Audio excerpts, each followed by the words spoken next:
I'm Governor Roy Cooper. Last weekend I watched with horror the events in Charlottesville. It was shocking to see the racism, deadly violence, and white supremacy displayed so publicly.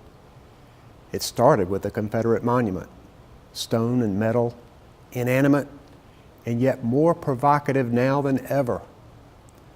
Unlike an African American father, I'll never have to explain to my daughters why there exists a monument for those who wish to keep her and her ancestors in chains.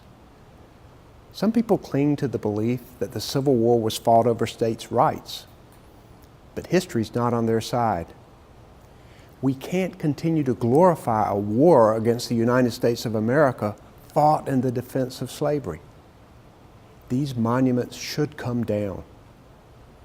Our Civil War history is important, but it belongs in textbooks and museums. I understand the frustration of those fed up with the pace of change, but after protesters took down a monument in Durham, I said there was a better way. My first responsibility as governor is to protect North Carolinians and keep them safe.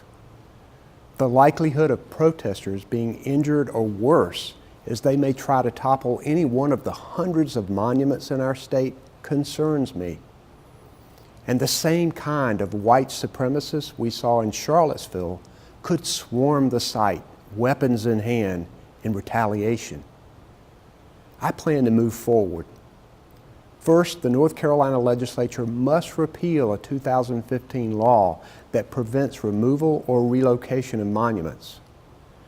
Second, I've asked the Department of Natural and Cultural Resources to determine the cost and logistics of removing Confederate monuments from state property, as well as alternatives for their placement at museums or historical sites.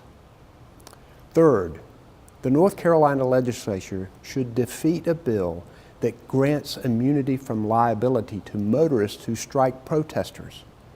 Terrorists should find no safe haven in our state. Conversations about race and our past are never simple or easy.